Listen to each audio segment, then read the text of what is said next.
నమస్కారం. మన వానికి స్వాగతం. ఈరోజు వార్తలలోని ముఖ్యాంశాలు. తాతకు తగ్గ మనవడు, తండ్రికి తగ్గ తనయుడు. లోకేష్ ఘనంగా లోకేష్ పుట్టినరోజు వేడుకలు. రక్తదానం చేసిన మనోజ్. యువగళం పాదయాత్రతో టిడిపిని అధికారంలోకి తీసుకువచ్చి విద్యాశాఖ మంత్రిగా బాధ్యతలు చేపట్టి గొప్ప సంస్కరణలు చేసి తాతకు తగ్గ మనవడిగా ప్రజల అభిమానాన్ని చూరుగొన్నారని అనపర్తి ఎమ్మెల్యే నల్లమిల్లి రామకృష్ణారెడ్డి, తెలుగుదేశం పార్టీ నియోజకవర్గ ఇన్ఛార్జ్ నల్లమిల్లి మనోజ్ రెడ్లు పేర్కొన్నారు. నియోజకవర్గ కేంద్రమైన అనపర్తిలో టిడిపి జాతీయ ప్రధాన కార్యదర్శి, రాష్ట్ర మంత్రి నారా లోకేష్ పుట్టినరోజు వేడుకలు ఘనంగా నిర్వహించారు.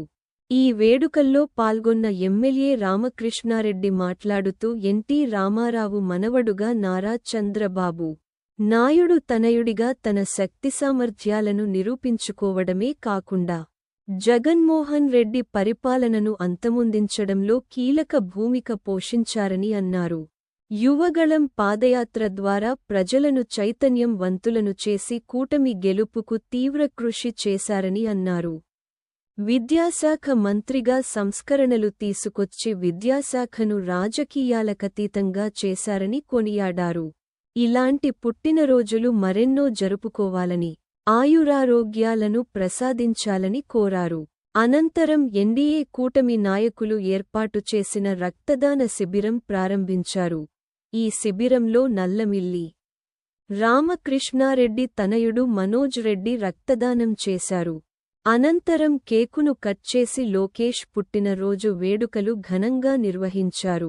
ఈ కార్యక్రమంలో అనపర్తి నియోజకవర్గం కూటమి నాయకులు, మహిళా శక్తి నాయకులు, తెలుగు యువత నాయకులు పాల్గొన్నారు.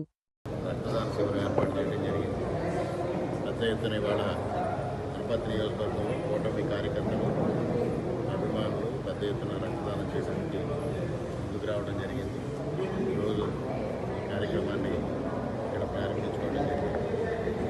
మరి నందమూరి తారక రామారావు గారి మనవడుగా, చంద్రబాబు నాయుడు గారి అన్నయ్యుడిగా ఉన్నటువంటి శక్తి సామర్థ్యాలని నిరూపించుకోవడమే కాకుండా జగన్మోహన్ రెడ్డి పరిపాలనను సంబంధించడంలో అద్భుతమైన పాత్ర పోషించి యువగళం పాదయాత్ర ద్వారా పెద్ద ఎత్తున ప్రజలను చైతన్యవంతం చేయడమే కాకుండా ఆనాడు కార్యకర్తల్లో మనోధైర్యం దింపి జగన్మోహన్ రెడ్డి పరిపాలనకు వ్యతిరేకంగా నిలదీసి జగన్మోహన్ రెడ్డి నిరంకుశపాలనని అంతమొందించడం కోసం విశేషంగా కృషి చేయడమే కాకుండా ఇవాళ ప్రభుత్వంలోకి వచ్చిన తర్వాత విద్యాశాఖలో సంస్కరణలు తీసుకురావడం ద్వారా విద్యాశాఖను రాజకీయాలకు అతీతంగా మహాత్ముల స్ఫూర్తిని నింపే విధంగా చర్యలు తీసుకోవడం, తనదంటూ ప్రత్యేకమైన శైలిలో ఇవాళ మంత్రిగా తనదైన ముద్ర వేసుకుంటూ ముందుకు నడుస్తున్న లోకేష్ గారికి హృదయపూర్వకంగా అనపర్తి నియోజకవర్గం కూటమి తరపున జన్మదిన శుభాకాంక్షలు తెలియజేసుకుంటూ వారి భవిష్యత్తులో మరింత ఉజ్వలంగా వారి రాజకీయ భవిష్యత్తు ఉండాలని, వారికి ఆయురారోగ్యాలు ఇవ్వాలని ఆ భగవంతుడిని కోరుకుంటూ వారి తాతకు తగ్గ తనయుడిగా, తండ్రికి తగ్గ కుమారుడుగా వారు ముందుకెళ్లాలని హృదయపూర్వకంగా కోరుకుంటూ